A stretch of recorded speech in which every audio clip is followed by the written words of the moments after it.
Plus prime time में आप सभी का स्वागत है। मैं हूं आपके साथ नीरू शर्मा। प्राइम टाइम में आगे बढ़ने से पहले आइए नजर डालते हैं इस वक्त की प्रमुख सुर्खियों पर। ऑफ ड्यूटी पुलिसकर्मियों को मारने की साजिश रचने वाले आतंकवादी मॉड्यूल का भांडाफोड़, 3 गिरफ्तार।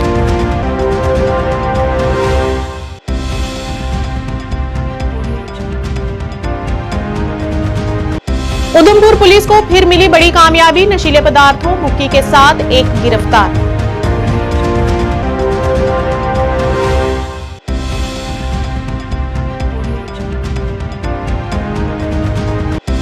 जम्मू कश्मीर के एलजी मनोज सिन्हा ने मन की बात में कुलगाम के रहने वाले तारिक अहमद गनई का लिया नाम और जमकर की तारीफ।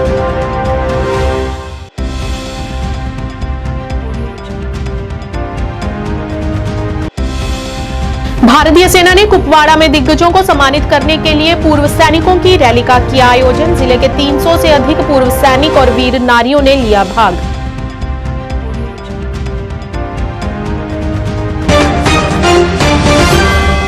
अब समाचार विस्तार से। जम्मू कश्मीर के पुलिस महानिदेशक आर स्वैन ने बताया कि पुलिस द्वारा श्रीनगर में ऑफ ड्यूटी पुलिसकर्मियों को मारने के लिए नियुक्त किए गए आतंकवादी मॉड्यूल का भांडाफोड़ किया गया है। बताया कि 3 आतंकवादियों को गिरफ्तार कर दिया गया है जो 9 दिसंबर को श्रीनगर के बेबीना में पुलिस कांस्टेबल हमले में शामिल थे। संवाददाता सम्मेलन को संबोधित करते हुए डीजीपी स्वैन ने बताया कि पुलिस द्वारा की गई जांच और पुख्ता सबूतों के मिलने से 3 आतंकियों की पहचान प्राप्त की गई है।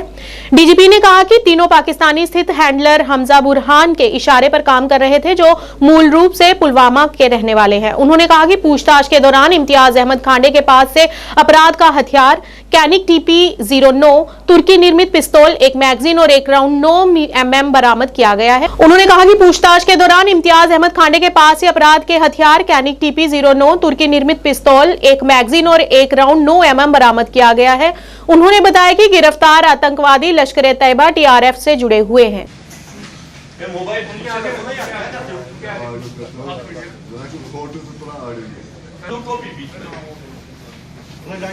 Today's press briefing is about the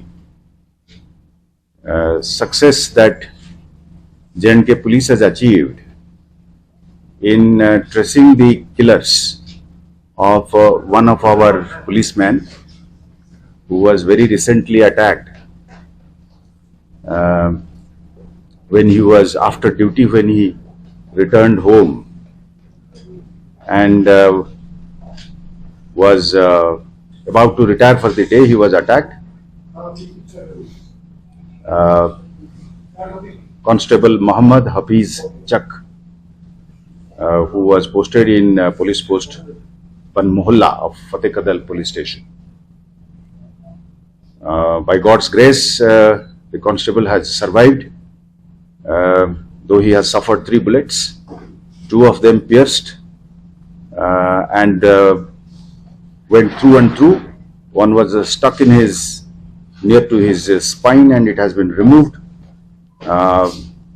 Luckily he is, as I speak, he is stable and doing well.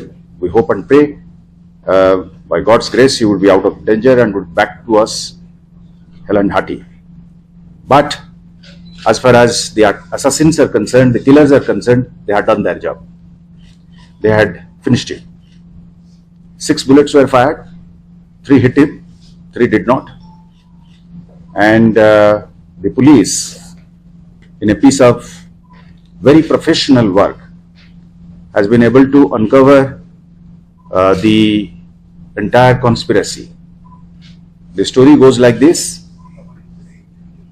The plan of killing policemen off duty was hatched by a designated terrorist now in Pakistan by the name of Arjuman Guljar of Kharwatpura in Pulwama district, known by the code name of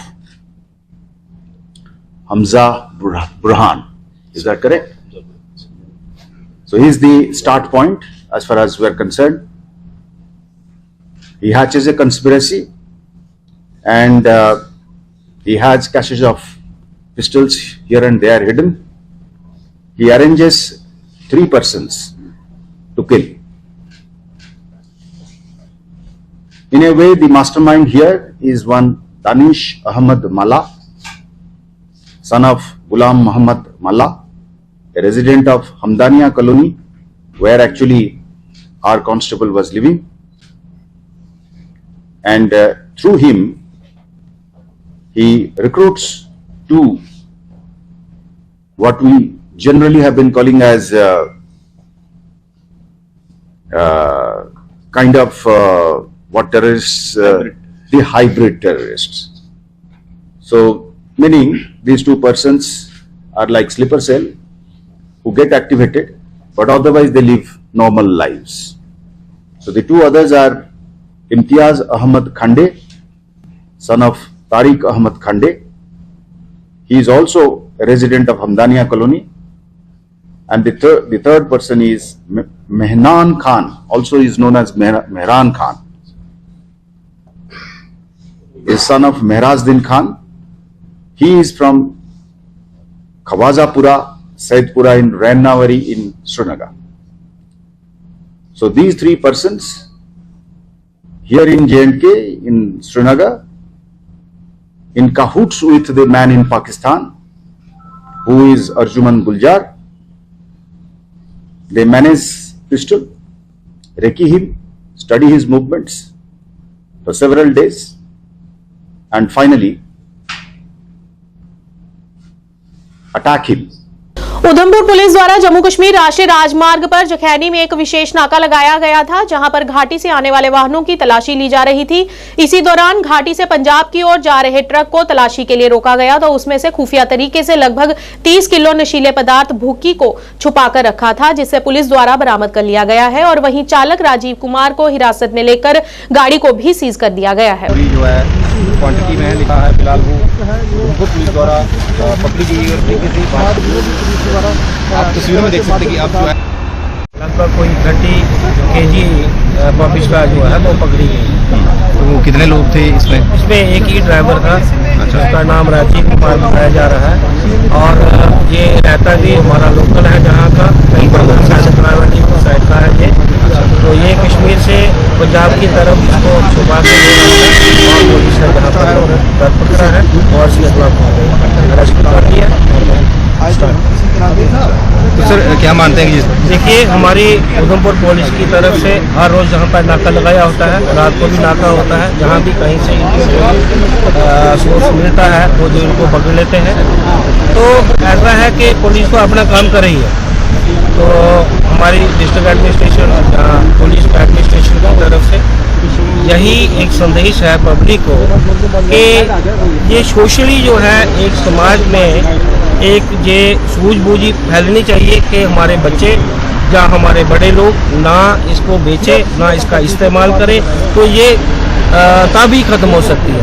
लेकिन police ने तो काफ़ी अपनी गिरफ्त बनाई हुई है और रोज़ इसको दूसरे तीसरे चौथे दिन जो है जहां पर जो है। जम्मू कश्मीर के एलजी मनोज सिन्हा ने मोदी के मन की बात कार्यक्रम में कुलगाम के रहने वाले तारिक अहमद गनई का नाम लिया और तारिक की तारीफ करते हुए उन्होंने कहा कि वह कुलगाम जिले के पिछड़े गांव गादीहामा का रहने वाला युवक है, जो ज्यादा पढ़ा लिखा नहीं है, लेकिन उसके साहस और दूरदर्शिता की उन्होंने जमकर तारीफ की। उन्हें अपने ही गांव में एक अपशिष्ट रिसाइकलिंग इकाई स्थापित करने के लिए प्रेरित किया और आज उनकी इकाई तारिक अहमद और कम से कम 60 से 80 अन्य बेरोजगार युवाओं के लिए आजीविका का स्रोत बन गई है। इकाई के मालिक तारिक अहमद गनई की ये इकाई उद्योग विभाग में भी पंजीकृत है।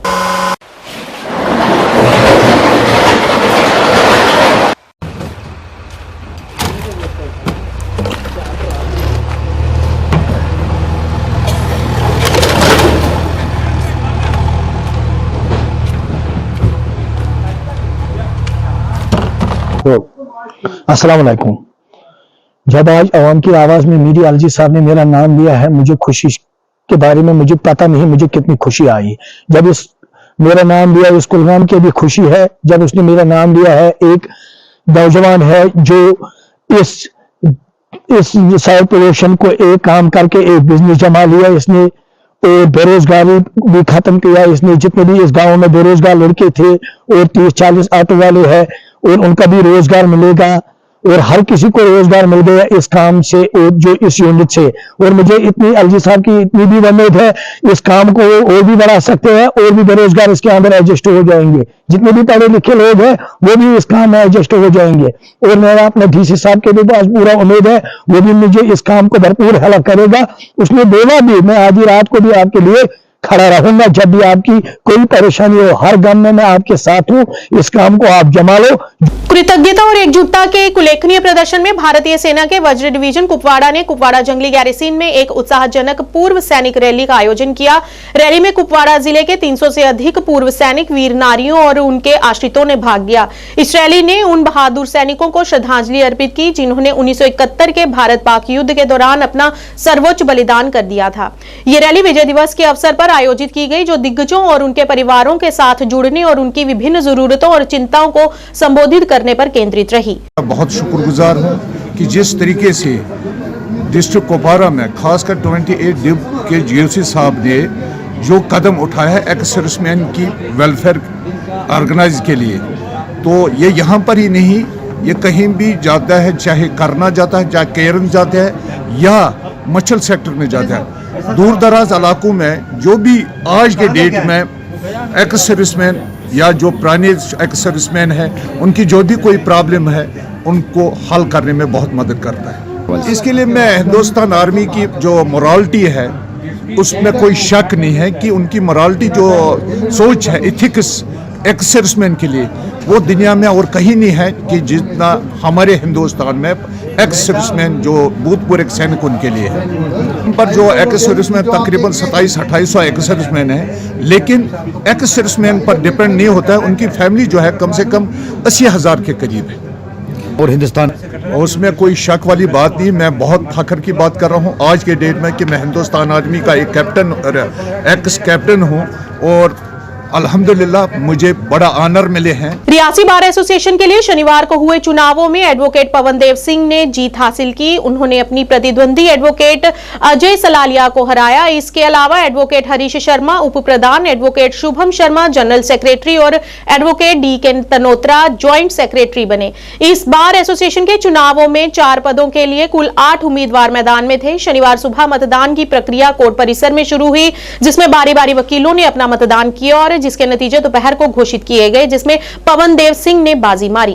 कि बार के लिए जो भी बार की वेलफेयर के लिए करना होगा, मुझे आप सबसे मैं अनुरोध भी करूंगा कि मुझे आपकी सबकी सपोर्ट चाहिए, क्योंकि बार काफ़ी बड़ी हो गई है और कोर्ट बड़ा कॉम्प्लेक्स, बड़ा कंजेस्टेड हो गया है। तो जो भी कोर्ट से रिलेटेड हमारी समस्याएं हैं उनको दूर करने में मैं ऐसा मानता हूँ कि आप मेरा पूरा साथ जताया है, तो मैं उम्मीद रखता हूं और हिदायत भी करूंगा। और मेरी सबसे जो पहली कोशिश रहेगी कि जिन्होंने मुझे जितवाया है मैं उनकी उम्मीदों पे खरा उतरूं। आप तो जानते हैं कि हमारा जो कोर्ट है ये बहुत ही कंजेस्टेड हो गया है, क्योंकि ये बिफोर इंडिपेंडेंस से बिल्डिंग थी और आज भी इतने सालों में यही बिल्डिंग है। तो सबसे पहले हमारा रहेगा कि जो कोर्ट के लिए हमें जगह मिली है, कोर्ट कम्प्लेक्स का काम जो है जल्दी शुरू हो सके, और जो भी बार के वेलफेयर के लिए जो भी होगा, मेरी पूरी टीम और पूरे मेरे सीनियर्स कोलीग्स सबको साथ लेके हम बार की हर समस्या का निवारण करेंगे। जी चलिए, कौन कौन जीता है, किस पद पर कौन विजेता? देखिए, मेरे साथ वाइस प्रेसिडेंट हरीश शर्मा जी जीते हैं, हमारे जो जनरल सेक्रेटरी हैं वो शुभम शर्मा जी जीते हैं और ज्वाइंट सेक्रेटरी जो है दीपक तनोत्रा जी जीते हैं। तो कैशियर के पद के लिए क्या चुनाव नहीं हुआ था या फिर हुआ था कुछ? उसमें वो एक नॉमिनेशन हुई थी, कोई एलिजिबिलिटी का मसला था, लेकिन वो नॉमिनेशन की वजह से अब वो हम सर्वसहमति से जो है उसको बना लेंगे। नए कोर्ट कम्प्लेक्स की बिल्डिंग ही प्राथमिकता रहेगी, सबसे बड़ा मुद्दा वही है इस समय बार एसोसिएशन का। देखिए, बार की इंटीग्रिटी के लिए और जो भी बार की समस्या है, मैंने आपको पहले भी कहा जा सके कि हम उनको दूर करने की पूरी कोशिश करेंगे। और बार के साथ साथ मैं ये कहूँगा कि जो बाकी समाज है, हमारा जो सोसाइटी है, उनमें भी जहाँ जहाँ हमारी जरूरत होगी तो हम समाज के लिए भी खड़े रहेंगे। चलिए, कितने वोट कितने मिले आपको, थोड़ा सा उसके बारे में बताएं। किस पोस्ट के लिए कितने कितने वोट मिले? देखिए, टोटल जो बार के वोटर्स थे वो 62 थे, जिनमें से जो वोट पोल हुए वो 60 हुए। 60 में से मुझे 43 वोट मिले हैं। आज डिस्ट्रिक्ट बार एसोसिएशन रियासी की हमारी इलेक्शन थी, तो इसकी प्रक्रिया जो पहले से नोटिफिकेशन इशू कर दी थी कि 16 दिसंबर 2023 को जो इलेक्शन होनी है रियासी डिस्ट्रिक्ट बार एसोसिएशन की, किसके लिए हो। शुक्रिया अंशी जी।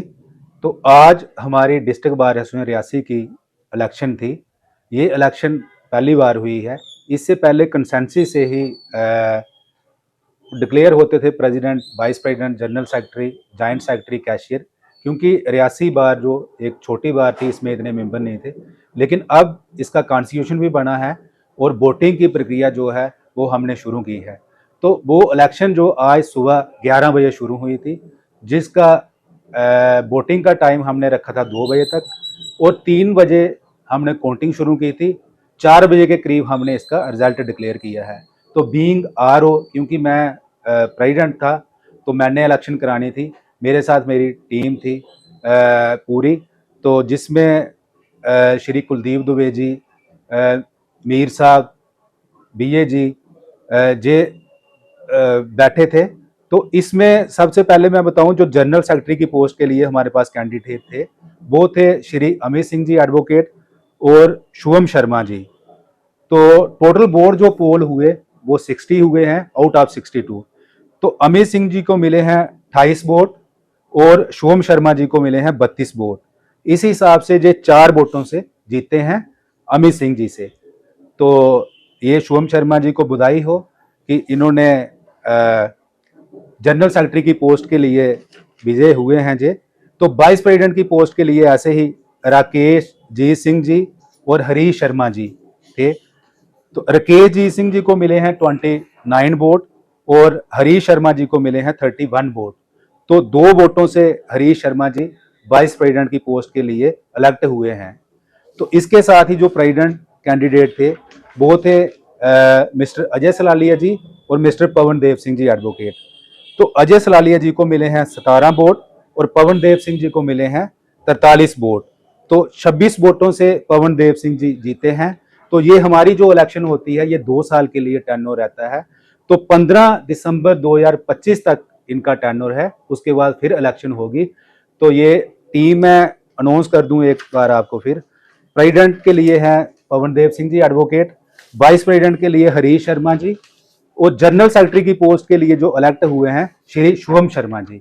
तो ये आज की प्रक्रिया जो है हमारी रही है और ये इंफॉर्मेशन देने के लिए आपको हमने तकलीफ दी। केंद्र सरकार की योजनाओं के बारे में लोगों को जागरूक करने के मकसद से भारत सरकार की तरफ से शुरू की गई विकसित भारत संकल्प यात्रा ब्लॉक सुचेतगढ़ की पंचायत कुलिया में पहुंची, जहां पर अलग अलग सरकारी विभागों की तरफ से स्टॉल लगाकर लोगों को सरकारी स्कीमों के बारे में जागरूक किया गया।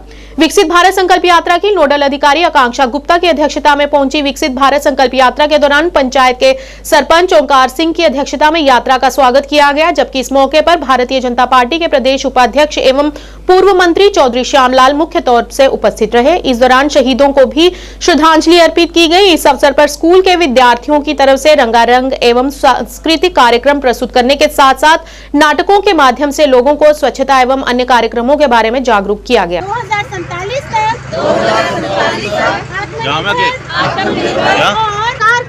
साकार करेंगे, गुलामी की मानसिकता को देंगे, देश की समृद्ध विरासत पर करेंगे, भारत की एकता को और देश की रक्षा करने वालों का सम्मान करेंगे।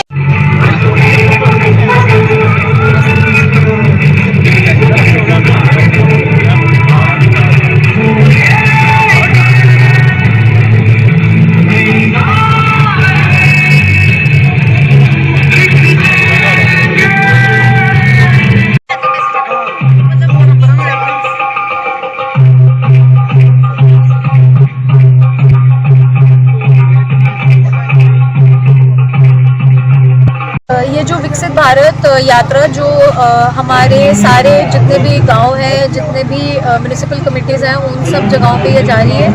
और इसका जो मेन मकसद है वो ये है कि जहाँ पे भी ये वैन जाए वहाँ पे सारे डिपार्टमेंट्स प्रेजेंट हो, वो अलग अलग स्टॉल्स लगा के लोगों को अपनी अलग अलग स्कीम्स के बारे में वहाँ पे बताए। और अगर कोई उनका बेनिफिशियरी है जो कि छूट गया है वो वहाँ पे एनरोल कर सके, प्लस वो वहाँ पे लोगों को अवेयरनेस दें कि क्या क्या स्कीम्स वो चला रहे हैं और लोग उन स्कीम्स का लाभ उठा। मैडम, आपके ब्लॉक में कब से ये यात्रा शुरू हुई है और कब तक चलेगी ये? हमारे ब्लॉक में ये यात्रा 8 से शुरू हुई है और 18 तारीख तक ये चलेगी और ये हर एक पंचायत को कवर करेगी। हमारी टोटल 21 पंचायतें हैं, उन सब पंचायतों को ये कवर करेगी। ये हमारी संकल्प यात्रा जो है ये चल रही है, ये सभी डिपार्टमेंट इसमें जो हिस्सा ले रहे हैं। हम नरेंद्र भाई मोदी का और जो हमारे प्रधानमंत्री है उसका बहुत बहुत शुक्रिया अदा करते हैं, जिन्होंने बयान पहुँचाकर हमारे पूरे डिपार्टमेंट के अहदेदार अफसर साहबान और यहाँ पर हर स्कीम के बारे में बताएंगे और लोगों की समस्या भी पूछेंगे।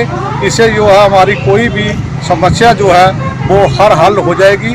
और पहले भी यहाँ पर नरेंद्र भाई मोदी की तरफ से जो भी काम, जो भी स्कीमें हो रही है उसका पूरा लाभ जो है हमारी पंचायत में पूरा मिल रहा है। इसे ज्यादा मैं ना बोलते हुए जय हिंद। नेशनल कॉन्फ्रेंस के युवा अध्यक्ष और पूर्व मेयर श्रीनगर सलमान सागर ने रविवार को बांडीपुरा जिले के हाजिन का दौरा किया और युवा ब्लॉक अध्यक्ष हाजिन शौकत अहमद की मां के निधन पर शोक व्यक्त किया। सलमान सागर के साथ नेशनल कॉन्फ्रेंस के विधानसभा क्षेत्र प्रभारी सोनावारी हिलाल अकबर लोन और पार्टी के अन्य नेता भी रहे। उनकी मां के निधन पर सलमान सागर और हिलाल अकबर लोन ने दिवंगत आत्मा के लिए प्रार्थना की और शोक संतप्त लोगों के प्रति सहानुभूति व्यक्त की।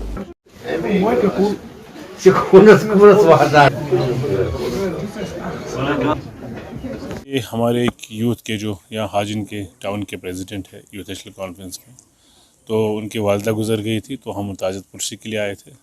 तो मैं पूरे YNC की तरफ से उनको ताज़त करने आया था और हमारे सीनियर लीडर और इंचार्ज साहब भी थे सोनावारी कॉन्स्टिट्यूंसी की। तो जस्ट सोशल ऑब्लिगेशन, ताज़ेदारी और कुछ नहीं, उससे ज़्यादा कुछ नहीं। मैं समझता हूँ नेशनल कॉन्फ्रेंस ने पहले से ही यूथ की बड़ी बेहतरीन क़यादत की है। जब शेर कश्मीर आए वो खुद एक, जब उनकी उम्र थी तो मैं नहीं समझता 20, 25, 22 साल की ज़्यादा उम्र थी उनकी, तो हमारी जमात ने क़यादत ने हमेशा यूथ को आगे जाने का मौका दिया हुआ है।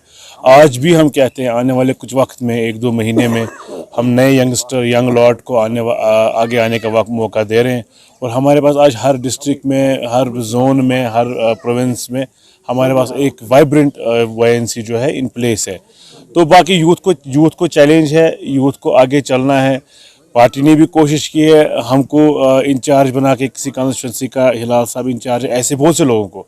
और हम डाउन द लाइन YNC जो हमारी ऑर्गेनाइजेशन है उसमें हम यंगस्टर्स को, और हमें बड़ी फ़ख्र से मैं कह रहा हूँ आज हमारे साथ इंजीनियर जुड़े हुए हैं, लॉयर जुड़े हुए हैं, बहुत बड़ी तादाद में लॉयर्स हैं, इंजीनियर्स हैं, डॉक्टर्स हैं, PhD स्कॉलर्स हैं, जिनको ये आलम आगे चलाने की शेर कश्मीर ने शुरुआत की है 1971 में। तो हमें पूरा यकीन है नेशनल कॉन्फ्रेंस जहाँ तक यूथ का सवाल है सेफ हैंड्स में है और इसकी क़यादत खुद उमर साहब कर रहे हैं, वो खुद मॉनिटर। बढ़ती ठंड के दौरान ताजा बर्फबारी होने के बाद सधना, तंगदार, केरन तथा माचिल रोड पर 109 RCC बीकॉन कुपवाड़ा द्वारा बर्फ को हटाने का काम लगातार किया जा रहा है, जिससे आने वाले वाहनों तथा लोगों को सर्दियों के मौसम में होने वाली बर्फबारी से किसी भी प्रकार की दिक्कतों का सामना न करना पड़े।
वहीं दूसरी ओर राजधान के पास बांडीपुरा गुरेज में भी लगातार ताजा बर्फबारी होती देखी जा रही है। सड़कों पर वाहनों के आवागमन में किसी प्रकार की असुविधा न हो, जिसके चलते वहां पर 56 BRO इंडिया द्वारा बर्फ हटाने का काम लगातार किया जा रहा है।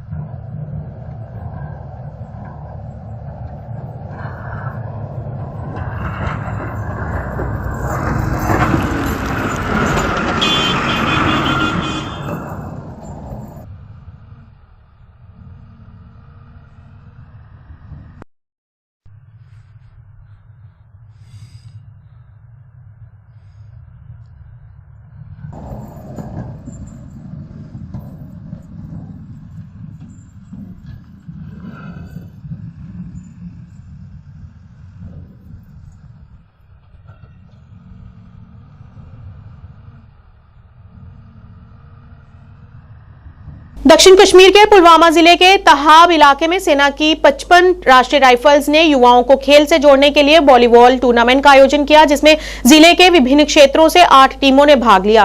टूर्नामेंट का final match government high school Tahab Pulwama में कोइल और बंदरपुरा के बीच खेला गया, जिसमें बंदरपुरा ने पुलवामा वॉलीबॉल चैंपियनशिप का फाइनल मुकाबला 7 अंकों से जीत लिया। क्षेत्र के स्थानीय लोगों और खिलाड़ियों ने मंच प्रदान करने के लिए सेना का धन्यवाद भी किया है। RR 55 ने आज इसमें बहुत मज़ा आया, हमें अच्छे को मिलना, अच्छे हमें यहाँ पे अच्छे मतलब यहाँ पे अंपायर्स भी अच्छे थे, मतलब कि ग्राउंड भी बहुत अच्छा था। और जो ये 55 RR है ये हमें मदद करती है क्रिकेट खिलाने में, मतलब कि ऑर्गेनाइज करते हैं वॉलीबॉल टूर्नामेंट में। और जो मैं अपनी यूथ को ये मैसेज देना चाहता हूँ कि वो आए वापस, मतलब कि ड्रग्स कर रहे हैं और नशे कर रहे हैं, अलग अलग की तरह नशे कर रहे हैं यहाँ पे सब लोग। मैं उनको ये दावत देना चाहता हूँ कि वो आए और वॉलीबॉल खेले, क्रिकेट खेले, कोई नशा ना करे। वो जी मैसेज देना चाहते हैं कि जो मतलब यंगस्टर्स हैं वो बुरे काम में मुलव्वस हो गए हैं, इसलिए वो टूर्नामेंट्स ऑर्गेनाइज करते हैं। ये इससे बच्चे बुरे कामों से बच्चे और खेलकूद में अपना 100% दें। प्राइम टाइम के आज के इस अंक में इतना ही। नया अंक लेकर फिर हाजिर होंगे, तब तक के लिए दीजिए इजाजत। नमस्कार।